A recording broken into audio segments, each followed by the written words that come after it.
여러분 이게 뭘로 보이시지요? 이거 전문 용어 있던데 네 글자. 그렇죠. 샹들리에라고 부르죠.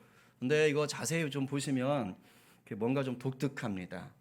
일반적인 샹들리에가 아니에요. 뭘로 만들어진 것 같습니까? 좀 자세히 보여줄까요? 자, 저게 뭐지요? 네, 우리 간호사모님 뭐죠? 네, 백신병. 백신병으로 만든 거예요. 저게 백신병으로 만든 샹들리에입니다. 저거는 그 미국 콜로라도주에 있는 볼더 카운티에 사는 로라 와이즈라는 공중보건 간호사께서 한 달 동안을 만들었다고 해요. 이제 백신 주사 놔주고 이제 병이 이제 이렇게 버리려고 놔둔 거를 가지고 이제 400개를 모아서 다 소독한 다음에 거기다가 이제 구슬도 집어넣고 저 위에 막 수정 같은 거 달려 있잖아요. 그런 것도 끼워가지고 저렇게 멋진 샹들리에를 만들었습니다. 그리고 저 샹들리에다가 이름까지 붙여줬대요. 저 샹들리에 이름이 뭐냐면 감사의 빛.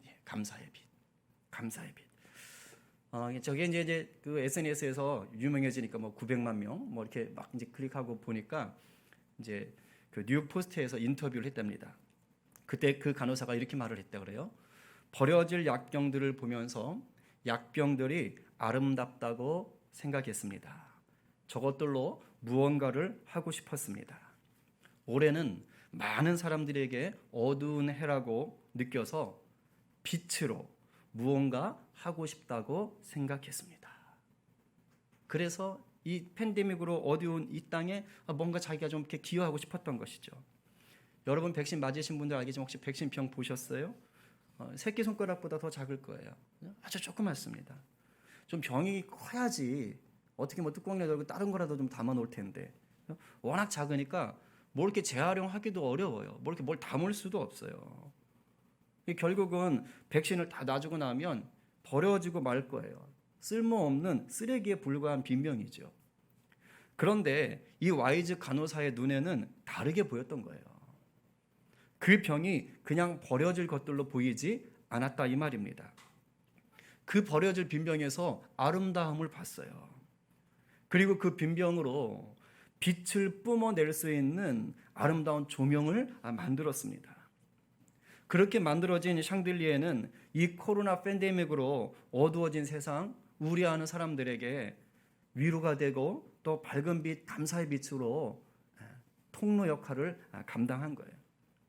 여러분 우리가 살다 보면 우리 인생이 가끔은요, 저 쓰레기통에 버려질 저 빈병처럼 여겨질 때가 있어요. 내 인생이 왜 이렇게 쓸모가 없나? 나는 왜 이렇게 하는 것마다 다 안 되고 실패한 것 같지? 내 앞에 소망이 없어. 정말 이렇게 어둠 속에 내동댕이 쳐진 것 같은 그런 때가 있어요. 항상 장밋빛이 아니에요. 정말 암울할 때가 있다고요. 그래서 주눅 들고 낙심하고 그 어둠 속에서 헤어나오지 못할 때가 있어요. 그냥 확 죽어버릴까? 이런 생각할 때가 있다고요. 근데 그거 아십니까?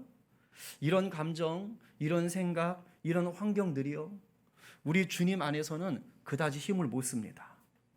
왜냐하면 주님은 이런 부정적인 감정이나 생각, 고통스러운 상황들까지도 빚으셔서 마침내 아름답게 바꾸시는 분이시기 때문입니다. 아멘이세요? 아멘이죠. 버려질 빈병 같던 우리를 우리 주님이 보듬고 다듬으셔서 아름다운 빛을 내는 샹들리에가 되게 하신다 이 말이에요.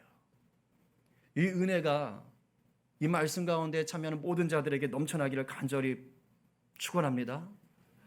오늘 이 은혜가 우리 본문 가운데서 우리를 기다리고 있는 거예요. 갈급한 자에게는 은혜가 넘칠 것입니다. 갈급하셔야 돼요. 성령께서 지혜와 계시로 우리 가운데 함께 하시는 줄로 믿고 더 기대하시기 바랍니다. 이스라엘 백성들이 광야 40년 동안 방황하는 것은 지난 시간에 말씀드렸지만 하나님의 원래 의도는 아니었다라고 말씀드렸어요. 하나님은 그 가데스 바네아에서 바로 가나안 땅으로 들어가게 하실 계획이셨습니다. 2년이면 끝날 광야 생활이었다고요. 그러나 12정탐꾼 중에 10명이 믿음 위에 서지 못했던 부정적인 말을 함으로 200만 명의 이스라엘 백성들 전체가 다 하나님을 원망하게 된 거예요. 하나님께 불순종하게 된 거예요. 이로 인해서 이 일 때문에 결국 40일을 하루에 1년씩 따져서 40년 동안 방황하게 된 것입니다. 이 상황을 겉으로 보면 40년의 방황은 뭡니까? 이스라엘이 지은 죄의 결과지요. 이스라엘 백성들의 불신과 불순종 때문에 안 해도 될 고생을 한 것이지요. 마치 시험에서 탈락해서 더 이상 기회를 얻지 못한 채 광야에 버려진 나고자처럼 보이지요. 겉으로 보면 그렇지요. 그러나 영적인 눈을 열면 이런 상황에서조차도 하나님이 선하게 사용하시는 것을, 선하게 일하시는 것을 볼 수가 있다 이 말이에요. 마치 광야에 버려진 것 같은 이스라엘 백성들을 하나님은 다시 정금처럼 다듬어 가시는 거예요. 모세가 이스라엘 백성들에게 오늘 이 본문을 말하는 시점은 언제냐? 이제 곧 약속의 땅에 들어가기 직전입니다. 모압 땅에서 얘기하는 거예요. 이제 들어가면 돼요. 40년의 방황이 거의 다 끝났을 때 이 말, 오늘 본문의 말을 하고 있는 거예요. 그러면서 광야에서 보낸 이 40년이 이스라엘 백성들 마음속에 어떠한 가치로, 어떠한 의미로 새겨져야 하는지를 지금 모세가 알려주는 부분입니다. 하나님은 이스라엘 백성들이 강하 40년 끔찍했어, 기억하기도 싫어, 이렇게 되는 걸 원하지 않으셨어요. 오히려 비록 자신들의 지은 죄로 인해서 40년을 광야에서 방황했지만, 그러나 그 시간이 얼마나 귀했는지를 기억하길 원하셨어요. 하나님은 그걸 원하셨어요. 왜요? 그래야만 이제 곧 들어가게 될 약속의 땅 가나안에서 하나님의 백성답게 살아갈 수 있기 때문입니다. 그렇다면 하나님께서 이스라엘 백성들에게 깨닫게 하시려던 광야 40년의 가치, 광야 40년의 의미가 무엇일까요?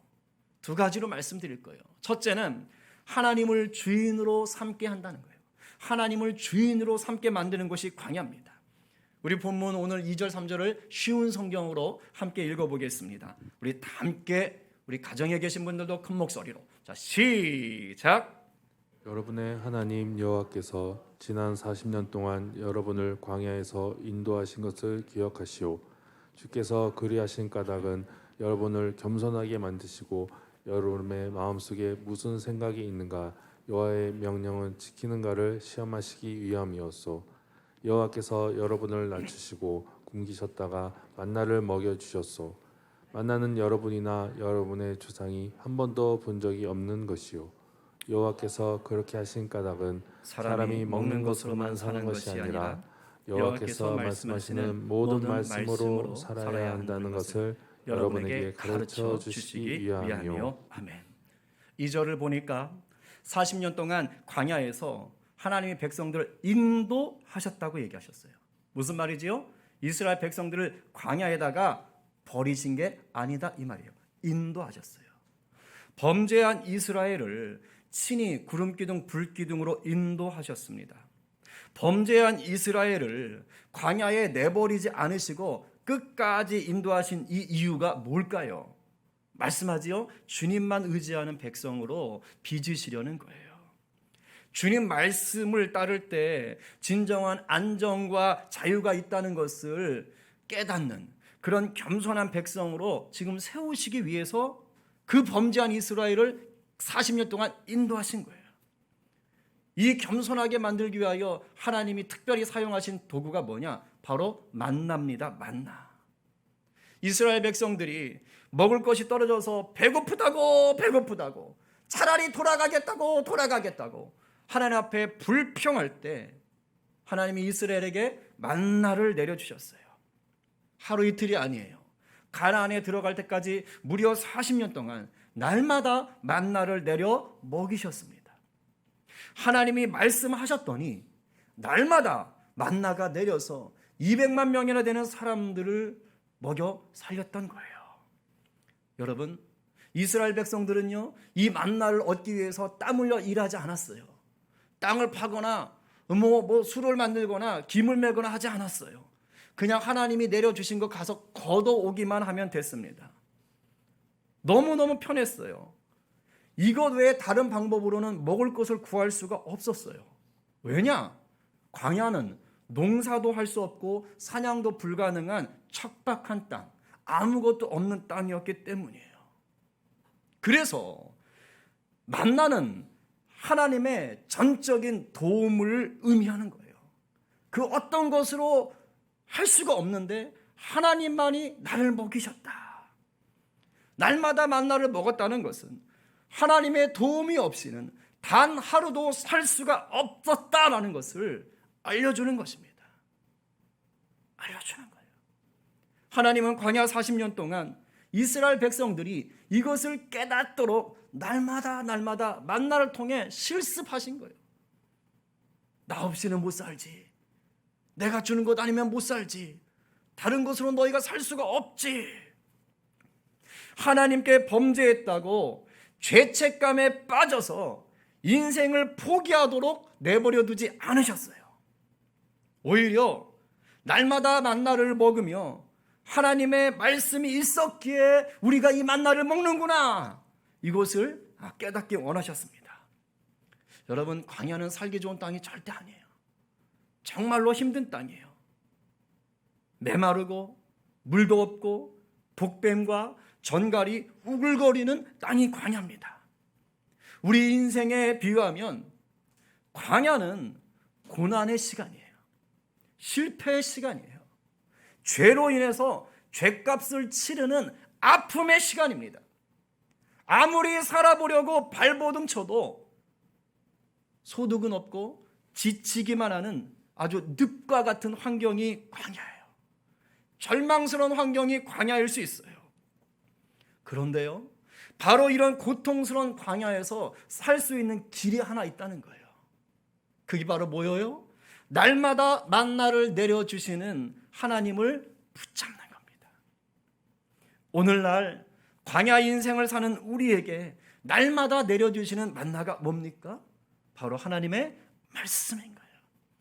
우리가 하나님의 말씀을 붙잡을 때 내 주님이 내 주인 되신다는 것을 깨닫고 누리게 되는 것입니다. 그리고 때를 따라 도우시는 실제적인 눈에 보이는 은혜를 체험하는 거예요.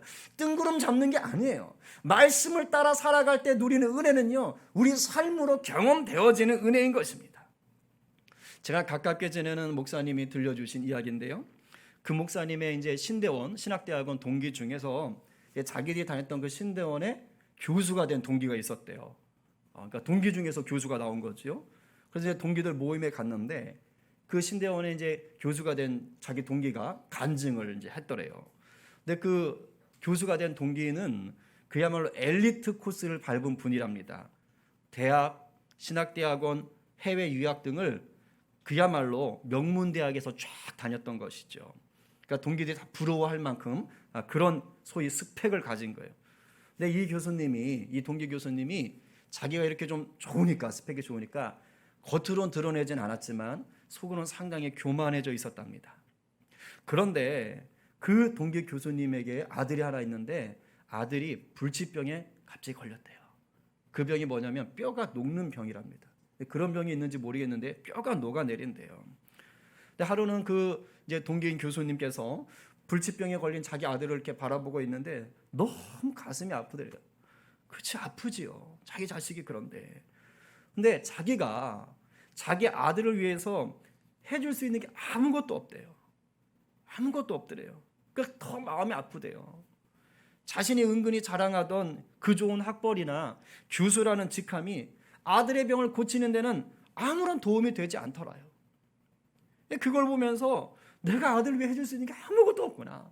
나는 무능한 애비구나. 막 이러면서 너무너무 슬펐답니다. 그러면서 기도하는데 어느 날 하나님이 문득 이런 깨달음을 주셨대요.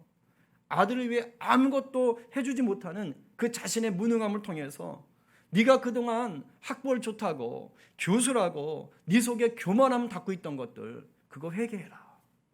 그러니까 하나님이 그것을 탁 치셔가지고요 다 낮추셨대요. 그런 후에 이렇게 교만한 자신을 위해서 예수님이 십자가에 달려 죽으셨구나. 나같이 교만한 자를 위해서도 예수님이 죽어주셨구나. 이게 확 와닿으면서 그 뻔히 알지요. 교수가 모르겠어요. 근데 이게 가슴으로 와닿아서 깨달아지면서 그 사랑 안에 눈물을 펑펑 쏟았다는 거예요. 얼마나 은혜가 됐는지 모른대요. 그러면서 그렇지. 십자가에 달린 예수님이 불치병에 걸려서 언제 죽을지 모르는 내 아들도 사랑하시지. 사랑하시지. 내 아들을 위해서 함께 우시지. 이 마음이 들어오니까 그래도 위로가 되더랍니다. 그동안은 그저 너무 힘들었는데 놀랍지요? 그런 영적 체험을 한 후에는 이제는 철저히 낮아진 거예요. 그래서 주님만 바라보고 주님만 높이며 주의 사랑만을 구하기 시작했답니다.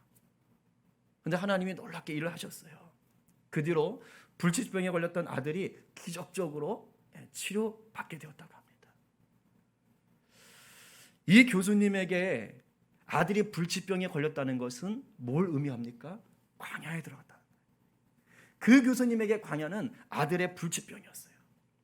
그런데 그 광야가 있었기에 교수님은 자기의 영적인 실체를 똑바로 볼 수 있었어요.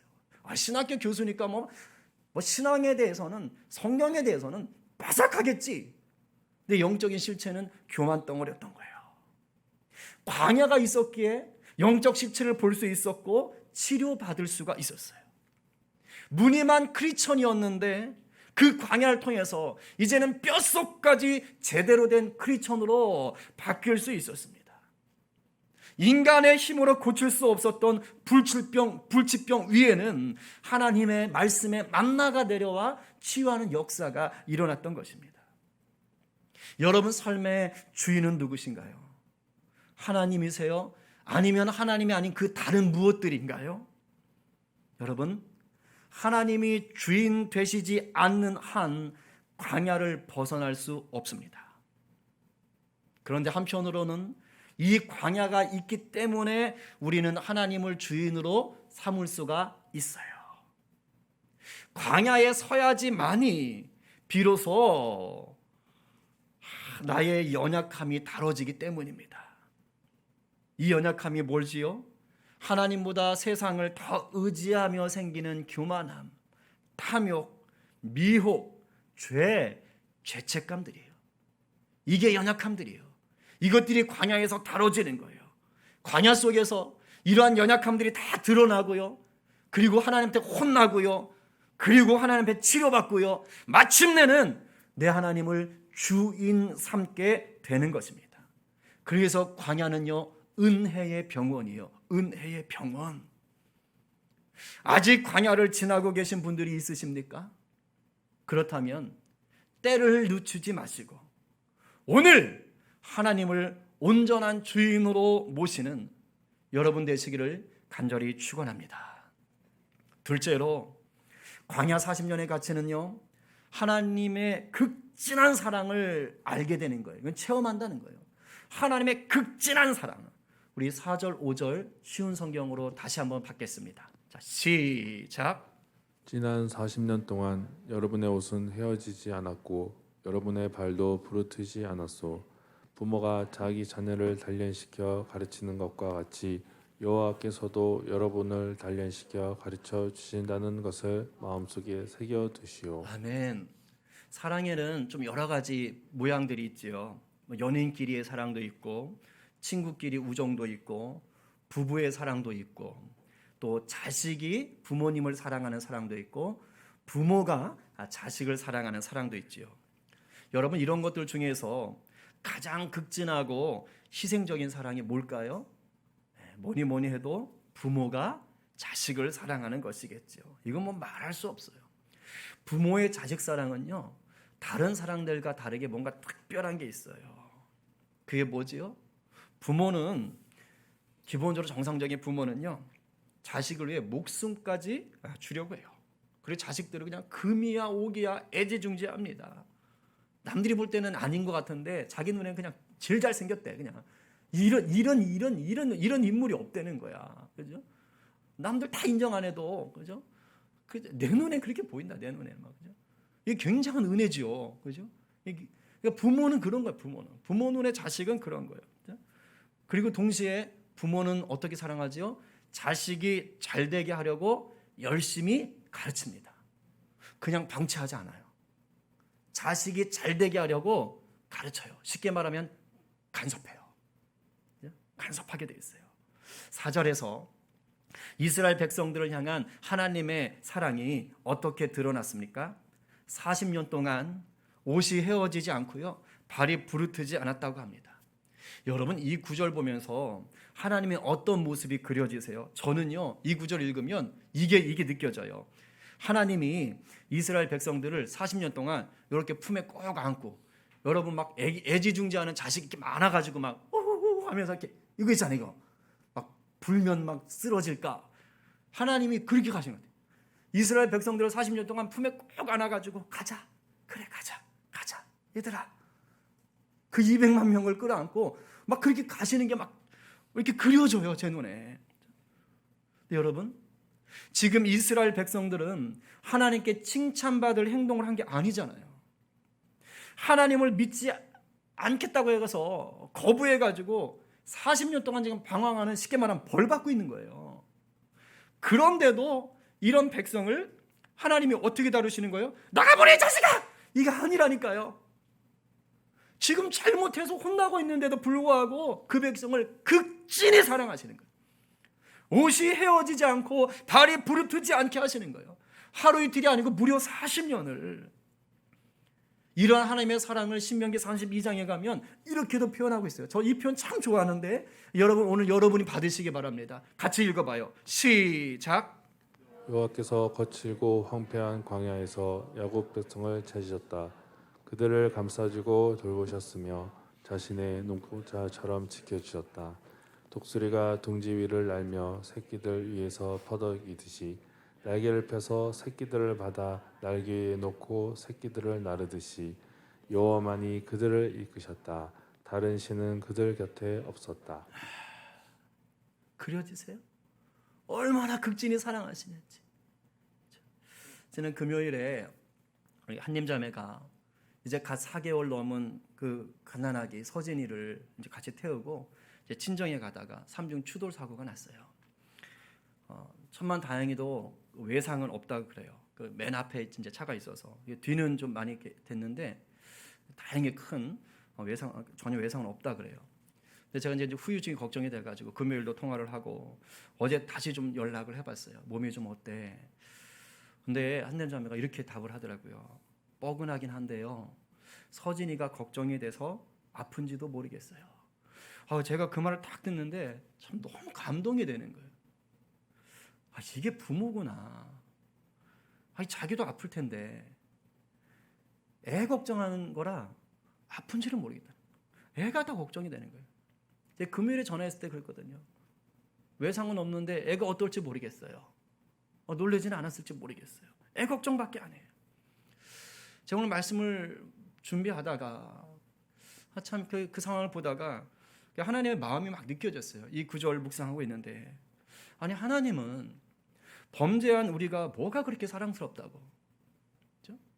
범죄한 우리가 뭐가 그렇게 사랑스럽다고 당신의 독생자 예수님까지 내어주면서 우리를 살렸을까? 나를 살렸을까? 외아들 예수님이 십자가에 달리셨을 때, 그 달리실 때 아버지 마음은, 하나님의 마음은 어떠셨을까? 하나님은 뻐근하다 그랬는데 하나님은 뻐근한 정도가 아니라 아마 예수님과 함께 그 아들과 함께 십자가에 달리는 그 고통을 그대로 경험하셨겠다. 그러는데도 우리를 사랑하셔서 그 외아들 예수님이 죽으셔야만 우리를 구원할 수 있기에 하나님도 참으셨겠구나. 그 하늘에서 눈물을 펑펑 쏟으면서 그러면서 참으셨겠구나. 제가 너무 은혜가 되는 거예요. 그리고 이 극진한 우리 하나님의 사랑이 있었기 때문에 오늘 저와 여러분이 이 자리에서 이렇게 예배할 수가 있구나. 제가 막 설교를 준비하는데 혼자 막 너무 이렇게 가슴이 벅차오르는 거예요. 그렇죠, 주님.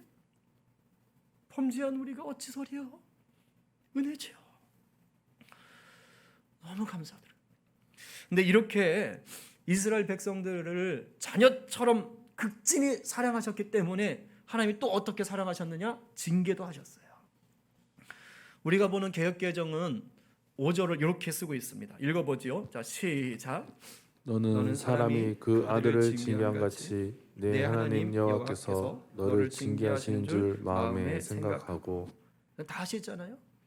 사람이 자기 자녀를 징계하는 것처럼 우리 하나님도 당신의 자녀들, 당신의 백성들을 징계하신다는 거예요. 근데 우리는 약간 이게 선입견이 있어요. 징계받는다라는 말을 들으면 굉장히 무서운 벌을 받는 것처럼 생각해요. 미움받는 것으로 생각합니다. 근데 여러분, 오늘 정확하게 알아두세요. 성경에서는 그런 뜻이 아닙니다. 성경이 말하는 징계는 사랑의 또 다른 모습이에요. 자녀를 사랑하기 때문에 자녀가 잘못된 길을 갈 때 바른 길로 가도록 인도하는 사랑이 징계인 거예요. 그러니까 단순히 미워하고 그냥 벌 주고 때리고 이런 게 결코 징계가 아닌 거예요. 그래서 쉬운 성경은 히브리어 원어의 의도를 살려가지고 단련시켜 가르쳐준다라고 이 징계를 번역했던 것입니다. 그렇지 않아요? 잘못하고 있는데도, 틀렸는데도 그냥 방치하는 건요, 사랑이 절대 아니죠. 물론 잠시 기다려줄 수는 있어요. 돌아오겠지. 잠시 기다려줄 수는 있어요.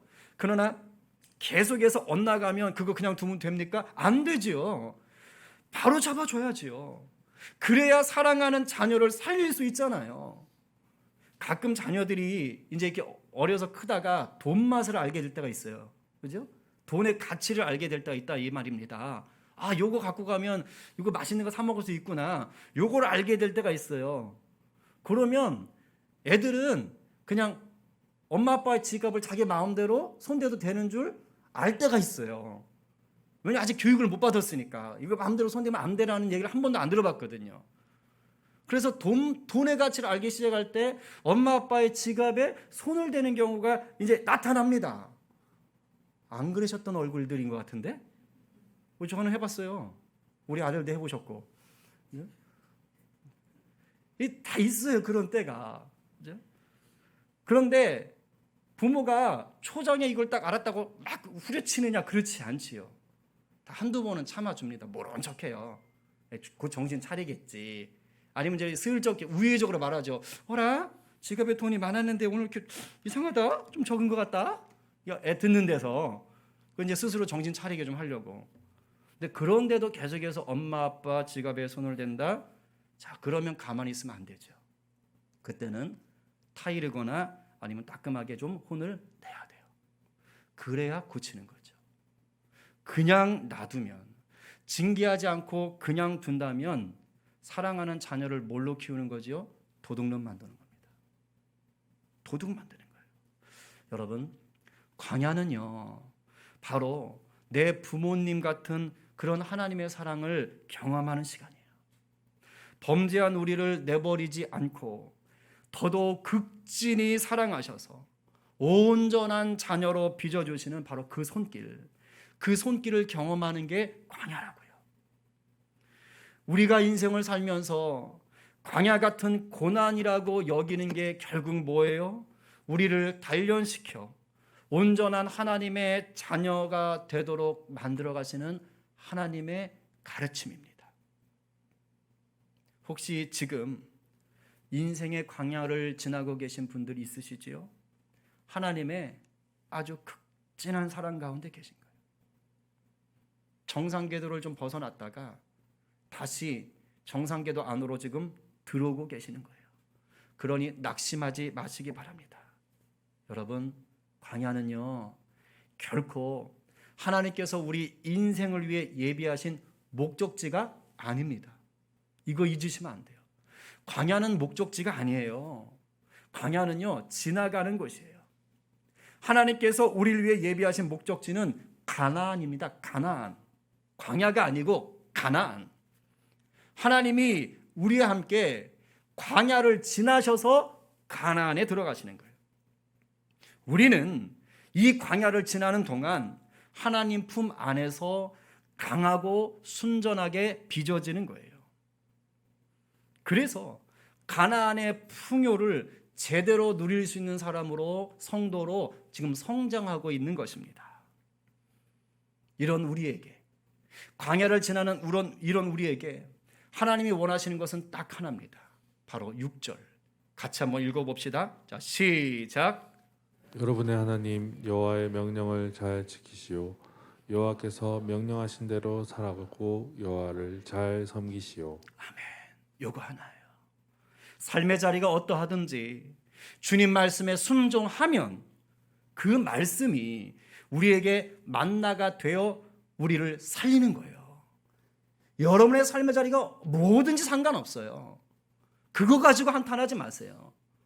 어떤 상황에 처했든지 바로 거기서 하나님의 말씀 붙잡고 순종하시면 바로 그 자리에 하늘로부터 부어지는 만나가 임하고 여러분은 날마다 살 수 있는 것입니다. 오늘 누가 주님의 말씀을 만나로 먹으며 주님 품에 안겨 인생의 광야를 지나가시겠습니까? 이 말씀에 아멘으로 화답하시는 저와 여러분 모두가 되시기를 간절히 축원합니다.